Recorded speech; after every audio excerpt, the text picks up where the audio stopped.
আমরা সুখের জন্য সারাদিন দৌড়াই, সুখ কিন্তু আজ পর্যন্ত আমরা কেউ চোখে দেখি নাই। দেখছেন না, নারী বলবে না পুরুষ বলবে, না সন্তান বলবে না বাবা বলবে। কেন জানেন?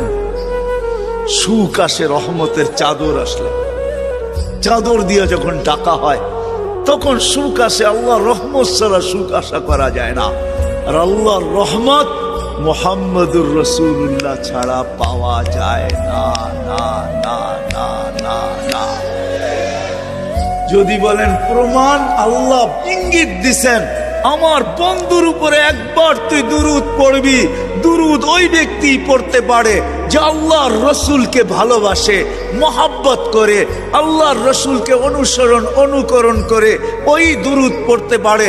আল্লাহ বলে একবার পড়বি, 10টা রহমতের চাদর দিয়ে তোকে আমি ডাকবো।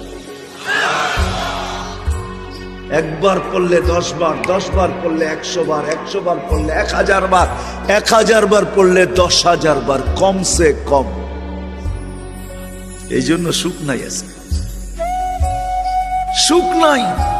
আসেন ওলামাদের পিছা ধরি, এদের কাছ থেকে নবীর আদর্শ শিখি।